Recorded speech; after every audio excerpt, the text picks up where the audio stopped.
말씀 전하겠습니다. 예수 그리스도를 구주와 주님으로 영접한 사람들은 하나님의 자녀가 되고 또 죄사함을 받아 거룩한 존재가 됩니다. 그러나 많은 분들이 이 그리스도가 된 이후에 자신이 이 거룩한 존재라는 사실을 잊고 지낼 때가 많이 있습니다. 심지어는 내가 어떻게 거룩한 존재가 될 수 있겠냐라고 이제 부인하는 분들도 많이 있죠.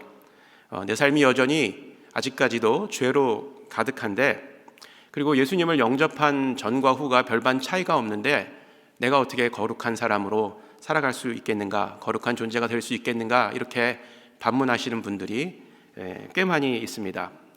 여기 계신 성도님들은 어떻게 생각을 하고 계신지요? 자신을 거룩한 존재로 인정하지 못하는 대부분의 분들은 이 거룩의 개념을 행위와 연결시켜서, 행동과 연결시켜서 이해하는 그런 오류를 범하고 있습니다. 그러나 이 착하고 선한 행위를 아무리 많이 한다고 해서 우리가 온전하게 거룩해지는 것은 결코 아닙니다. 이 말은 인간이 스스로 애쓰고 노력한다고 해도 거룩한 존재가 될 수 없다라는 것입니다.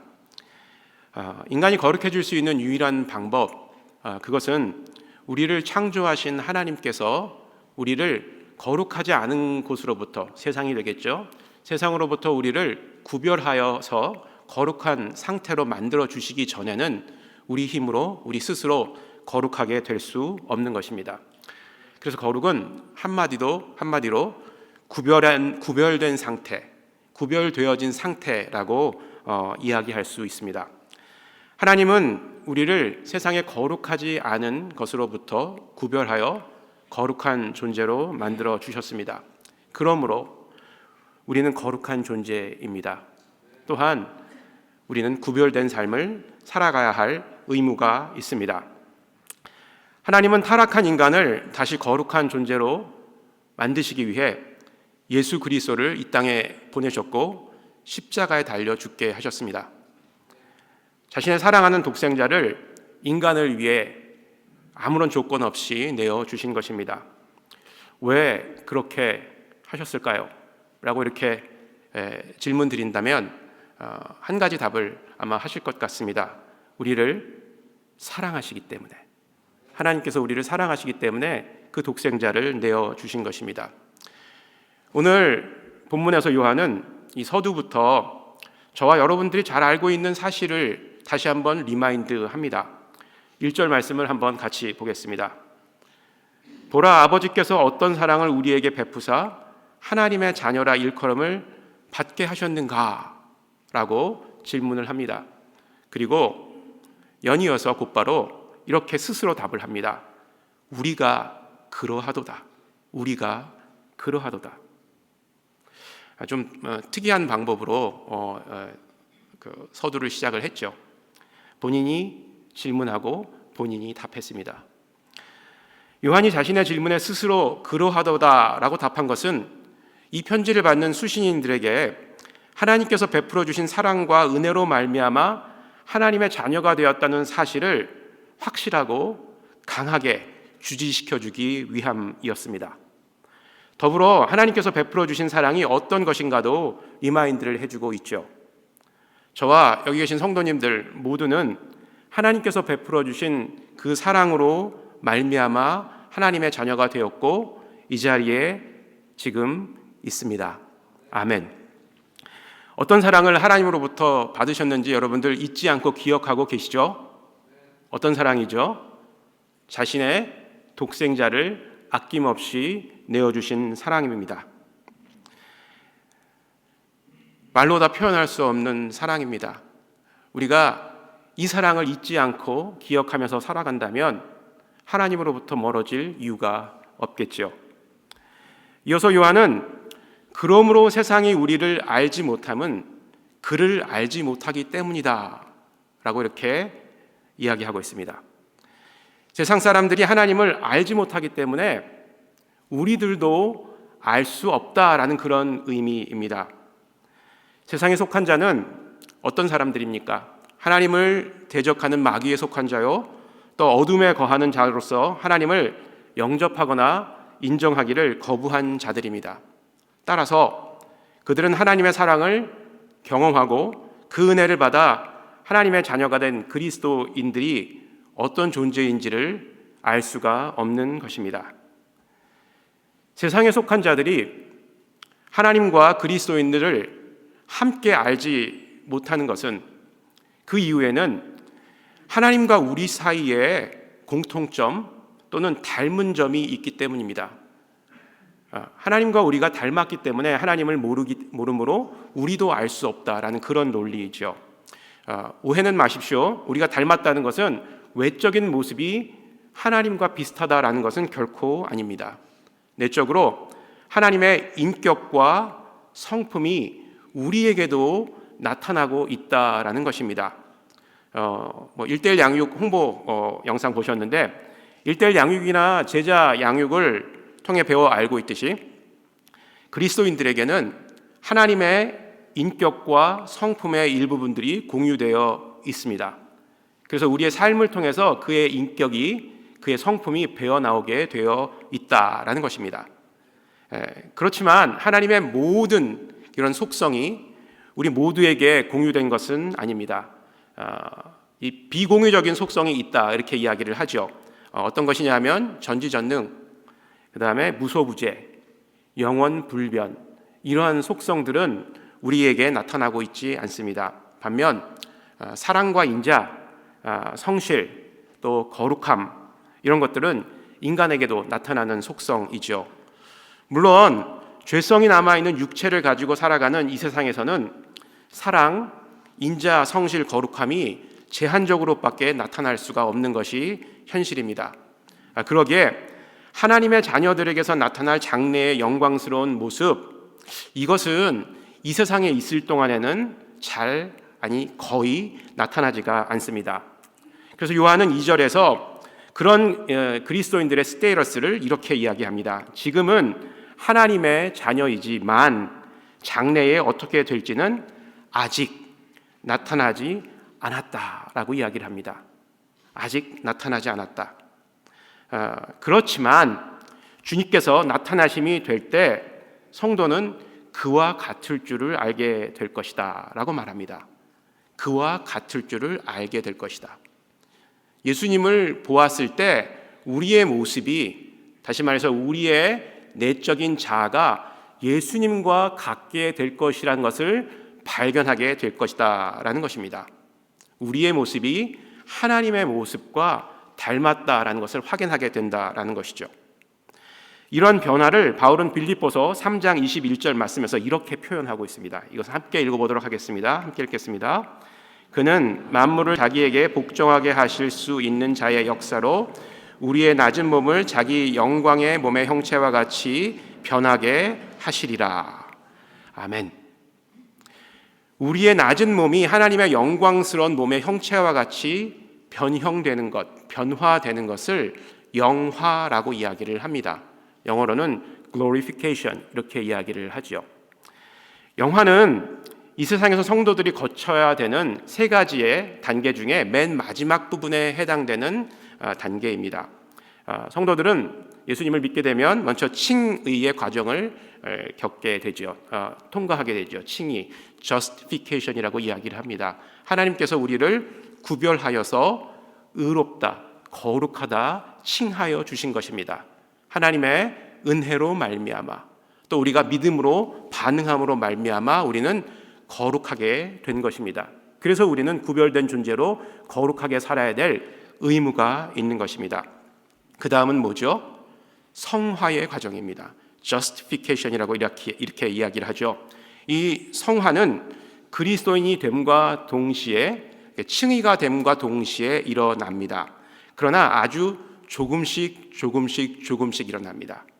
경험하셨을 거예요. 예수 믿는 그 순간에 내가 갑자기 확 새 사람이 되어서 예수님처럼 그런 모습을 가진 것을 발견한 그런 경험이 있으십니까? 절대 아마 이 자리에는 있을 수도 있겠는데 죄송합니다. 제가 판단하는 것은 무리인 것 같습니다. 많은 분들이 여전히 나는 예수님 닮은 모습으로 살아가지 못하고 있다 이렇게 한탄하시는 분들이 있을 줄 압니다. 왜냐하면 이 성화의 과정은 라이프롱 의 과정을 거쳐서 이루어지기 때문입니다. 어찌 보면 예수님이 오셨을 때 이 성화의 과정이 완성이 되기는 하는데 바로 그 전까지도 예수님을 닮은 모습으로 살지 못할 가능성이 매우 많습니다. 그리고 이 성화의 과정이 끝나게 되면 바로 예수님께서 다시 오실 때 우리의 몸이 거룩한 영광스러운 형체로 변하게 되는 영화의 과정을 경험하게 됩니다. 우리는 알다시피 창조시 인간은 하나님의 형상에 따라 창조되었고 영광스러운 모습으로 에덴에 하나님과 함께 거하였습니다. 죄가 없었기 때문에 하나님과 함께 동행하고 사귐을 갖는데 아무런 문제가 없었습니다. 그러나 죄가 들어옴으로 동시에 우리의 영광스러운 모습이 변하게 되어 저주스러운 모습으로 떨어지게 된 것입니다. 하나님과의 사귐은 깨어진 채 하나님께 나아갈 수 없는 존재로 변해버린 것입니다. 바울은 이런 상태를 이렇게 이야기하죠. 모든 사람이 죄를 범하였음에 하나님의 영광에 이르지 못하더니. 참 안타까고 슬픈 인간의 상황을 한 센텐스로 표현한 기가 막힌 구절입니다. 로마서 3장 23절이죠. 하나님의 영광에 이르지 못하게 된 것은 인간이 하나님께 나아갈 수 있는 자격을 상실했기 때문입니다. 자격을 상실한 인간을 다시금 자신에게 나올 수 있는 존재로 만들기 위해서 하나님께서는 우리에게 하나님의 자녀됨의 특권을 허락하셨고 칭의와 성화와 영화의 과정을 거칠 수 있도록 하신 것입니다. 죄인된 우리를 다시금 하나님의 영광에 이르게 하는 존재로 만들게 하기 위해서 예수 그리스도께서 이 땅에 오셔서 우리의 죄를 대신하여 죽으신 것입니다. 이것이 바로 하나님께서 우리에게 주신 비교할 수 없는, 말로 다 표현할 수 없는 사랑인 것을 믿으실 줄 믿습니다. 계속해서 요한은 이 소망을 가진 자마다 그의 깨끗하심과 같이 자신을 깨끗하게 하느니라 라고 3절에서 이야기합니다. 3절 한번 띄워주십시오. 같이 읽어볼까요? 주를 향하여 이 소망을 가진 자마다 그의 깨끗하심과 같이 자기를 깨끗하게 하느니라. 주를 향하여 이 소망을 가진 자마다, 사랑하는 성도 여러분, 그 가진 자마다에 여러분들이 지금 포함되고 계십니까? 아멘. 포함되어 계셔야 합니다. 여기서 말하는 주를 향하여 가진 소망은 장래일에 대한 종말론적인 소망으로 그리스도가 오셨을 때 하나님의 참 모습을 보는 것을 가리키고 있습니다. 더 구체적으로 이야기하면 하나님의 참 모습을 내가 보았을 때 내 모습이 하나님의 모습과 닮았구나 라는 것을 확인하게 된다라는 것입니다. 이런 일이 정말 일어날까요? 대답을 못 하시네요. 일어나죠. 왜 일어나죠? 성경에서 약속해 주셨기 때문입니다. 여러분들 이거에 대한 소망을 가지고 계시죠? 아멘. 폴 스몰이라는 신학자는 깨끗하심에 해당하는 헬라어 하그노스라는 단어인데, 이 하그노스는 디카이오스, 의롭다라는 말과 거의 같은 의미로 사용되었고, 또 그리스도의 정결하심, 이 정결하심이 모든 그리스도인들이 힘써서 따라야 할 본보기임을 시사한다라는 그런 말을 했습니다. 그리스도의 정결하심이 모든 그리스도인들이 힘써 따라야 될 본보기다 라는 것이죠. 다시 말해서 예수께서 깨끗하시기 때문에 우리도 깨끗한 삶을 살아가야 된다. 그것을 본받아 따라가야 된다라는 이야기입니다. 이 시대의 교회가 가진 문제는 세상 사람들이 하나님을 모르는데 그리스도인들이 어떤 사람들인지를 너무 잘 안다라는 데서 기인하고 있습니다. 이 얘기는 좋은 모습이 아닌 그리스도의 깨어지고 어그러진 모습을 세상 사람들이 너무 많이 보고 있다라는 것입니다. 그리고 그 모습을 통해서 교회가 어떤 곳인다라는 것을 스스로 판단하고 있다라는 것입니다. 형편없는 곳으로 생각을 하고 있습니다. 그래서 요즘은 교회가 세상을 걱정하기보다는 세상이 교회를 더 걱정하는 이러한 아이러니한 현실 속에서 우리가 살아가고 있습니다. 이런 현상이 왜 나타났을까요? 원인은 그리스도인들이 삶의 현장에서 예수 그리스도를 힘써 본받지 않기 때문입니다. 또 예수 그리스도를 따라가지 않기 때문입니다. 제자의 삶을 올바로 살아가지 못하고 있기 때문입니다. 그래서 우리 삶 가운데서 하나님의 성품이 배어나오지 않고 있다라는 것입니다. 신앙과 삶은 분리할 수 없는 것입니다. 그렇지만 그리스도인들이 신앙과 삶이 분리된 삶을 실제로 살아가고 있습니다. 교회에서 보여지는 모습과 우리의 일터와 가정인 삼터에서 보여지는 모습이 다르다라는 것입니다. 심지어는 어떤 분들은 신앙생활은 교회에서만 하는 것이지 어떻게 직장에서까지 할 수 있겠느냐라고 반문하시는 분들도 있습니다. 교회에서 경건한 모습을 유지하는 것, 신실한 모습을 유지하는 것은 매우 쉽습니다. 2시간 정도만 참으시면 됩니다. 그러나 우리의 가정, 우리의 일터에서 경건한 그리스도인들의 모습을 유지하는 것은 매우 어렵습니다. 내 모습이 발가 벗겨진 것처럼 다 드러나기 때문입니다. 안타까운 것은 세상 사람들은 우리가 교회에서 하는 행동은 볼 수 없다라는 것입니다. 교회에 안 오기 때문에. 그들이 볼 수 있는 것은 우리의 삶의 현장에서 보여지는 우리의 발가벗어진 그런 삶의 모습입니다. 그렇기 때문에 우리는 우리의 삶의 현장인 일터에서도 하나님을 예배하는 삶을 살아야 되는 것입니다. 이것이 우리가 얘기하는 선교적인 삶, 선교적인 교회의 모습입니다. 저 역시 목사로 살아가지만 하나님의 인격과 성품이 저의 삶에서 잘 흘러나오지 않는 경우가 많이 있습니다. 이런 저의 모습을 가장 확실하게 보는 두 사람이 있는데 누굴까요? 저의 아내와 아들입니다. 그래서 한때는 저의 아들이 이런 이야기도 했습니다. 아빠는 교회에서는 목사님 같은데 집에 오면 목사님 같지가 않아.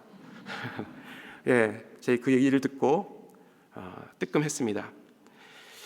가정에서 보여지는 제 모습 속에서 하나님의 인격과 성품이 보이지를 않는다면 교회에서 말하고 행하는 제 모든 것은 위선입니다. 저뿐만이 아니라 여기 계신 성도님들께서도 이 사실을 명심하셔야 합니다. 그리스도인들이 깨끗해야만 되는 것은 하나님과의 사귐과 동행 때문에 그렇습니다. 하나님은 깨끗한 분이시기 때문에 깨끗하지 않은 피조물들과는 함께 하실 수 없죠. 그래서 우리는 깨끗해져야 하는 것입니다. 그리고 우리에게 있는 이 깨끗함은 하나님과 맞대을 수 있는, 하나님과 소통할 수 있는 채널이 됩니다. 반드시 그래서 우리는 깨끗함을 유지해야만 합니다. 구약의 제사법을 보면 제사 드리는 사람인 제사장과 그 드려지는 제물을 깨끗하게 유지하기 위한 노력이 어마어마했다는 사실을 우리는 발견하게 됩니다. 구약시대에는 율법을 통해서 깨끗함을 유지하였는데 이 방법은 매우 불안정하고 완전치 못한 방법이었습니다. 그래서 이 제사장은 매번 이 똑같은 제사를 계속해서 드렸어야만 했습니다. 반면 신약시대에는 율법이 아닌 예수 그리스도의 보혈을 통해서 깨끗함을 얻을 수 있게 되었습니다. 하나님의 은혜로만 깨끗하게 될 수 있다라는 것입니다. 정말 은혜입니다. 만약에 예수님께서 어린 양으로 십자가에서 돌아가시지 않았다면 어쩌면 우리는 지금까지도 이 자리에서 양과 염소를 죽여서 그 피를 뿌리고 제사를 하나님께 드렸어야 됐었을지도 모릅니다. 하나님의 은혜로 말미암아, 그리스도의 은혜로 말미암아 그런 일은 더 이상 없게 된 것입니다. 역설적으로 들릴 수도 있겠지만 깨끗함을 받는 것은 은혜로만 가능합니다. 그렇지만 깨끗함을 유지하는 데는 인간의 노력이 필요합니다. 인간의 노력이 일정 부분 필요하다. 아마 경험하셨을 것입니다. 어떤 것이 필요할까요? 한 3가지 정도를 제가 정리해 보았는데, 첫 번째는요, 하나님보다 더 사랑하는 것이 있어서는 안 됩니다. 하나님보다 더 사랑하는 것을 무엇이라고 이야기하죠? 우상 숭배라고 이야기하죠. 우상은 사람이 자신의 욕구를 충족하기 위해서 만들어낸 물건에 지나지 않습니다. 고대 사회에는 이 우상을 파는 사람들이 있었습니다. 사람들은 그들에게서 자신이 필요에 맞는 우상을 구입하여서 사용을 하였습니다. 우상 샵에 가서 자기의 상황에 꼭 맞는, 자기의 상황을 고백하면 들어줄 것 같은 그런 우상을 찾아서 자기 집에 모셔놓고 그 우상을 향해 절을 했다라는 것입니다. 그래서 이 우상 장사들은 굉장히 많은 돈을 벌었습니다. 어쩌면 이 각 사람에 맞는, 필요에 맞는 커스텀 메이드의 우상을 만들기도 했었을 것입니다. 그러나 이 우상은 아까 말씀드렸던 것처럼 우리의 욕망을 충족시키기 위한 물건에 지나지 않습니다. 그 우상이 우리의 소원을, 우리의 소망을 들어줄 수 없다라는 것입니다. 우리의 삶에 우상이 존재하게 되는 그 순간부터 우리의 마음은 혼탁해지고 나누어지게 되어져 있습니다. 하나님을 향한 순전하고 온전한 마음을 가질 수 없게 됩니다. 마태복음 5장 48절 말씀을 보면, 그러므로 하늘에 계신 너희 아버지의 온전하심과 같이 너희도 온전하라 라고 이렇게 이야기를 합니다. 하나님의 온전하심과 같이, 하나님의 깨끗함 같이 너희도 깨끗하라, 거룩하심 같이 너희도 거룩하라, 온전하심 같이 너희도 온전하라 라고 이야기를 합니다.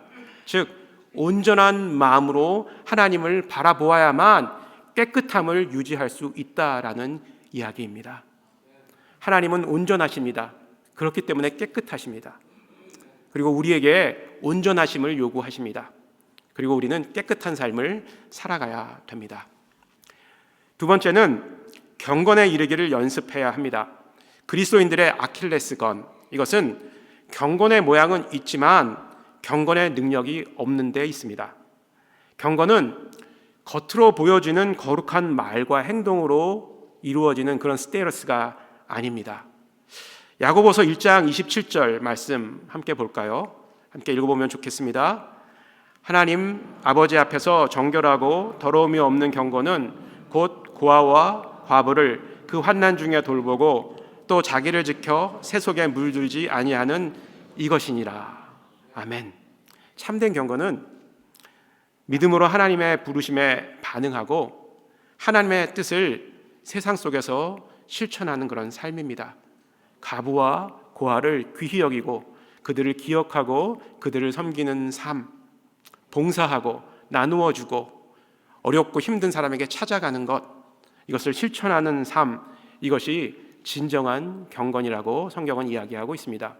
왜냐하면 하나님 마음이 거기에 있기 때문입니다.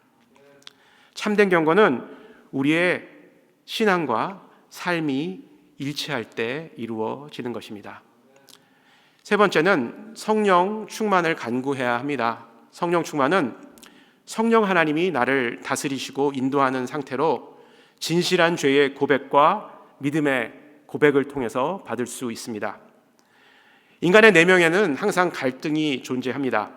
내가 내 삶의 주인으로 나를 컨트롤하는 그런 삶을 살려고 하는 마음과, 그래도 성령님의 뜻에 쫓아서 성령님의 인도하심을 따라 하나님의 뜻대로 살아가려는 그 마음이 우리 가운데서 날마다 충돌을 일으키고 있습니다.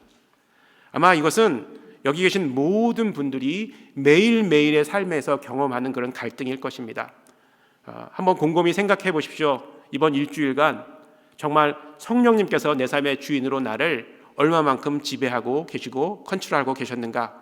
아니면 성령님보다 내가 더 많이 컨트롤하지는 않았는가? 한번 곰곰이 생각해 보십시오. 성경은 내가 내 삶의 주인이 돼서 내 인생을 다스리는 것을 죄라고 이야기를 합니다. 그렇기 때문에 우리는 우리의 인생에서 내려와서 우리의 인생의 운전대를 하나님께 맡겨야 합니다. 내 뜻대로 살아가는 것은 나를 기쁘게 하고 즐겁게 하려는 목적이 있기 때문에 세상에 보암직도 하고 먹음직도 한 것들, 이런 것들을 취하게 되고 결국은 세상에 동화되는 삶을 살아갈 수밖에 없게 됩니다. 반면 성령 충만한 삶은 하나님이 기뻐하시는 삶을 살게 되며 하나님을 닮은 모습으로 우리를 성숙해 합니다. 성령 충만한 삶을 살게 되면 우리가 알다시피 성령의 귀한 열매들, 하나님의 인격을 닮은 열매들을 우리 삶 가운데서 맺어갈 수 있게 되는 것입니다. 그러므로 우리를 깨끗하게 하는 지름길, 가장 최우선의 방법은 바로 성령 충만한 삶을 사는 것, 성령 하나님께서 내 인생을, 내 삶을 컨트롤하시는 것입니다. 말씀을 정리하겠습니다.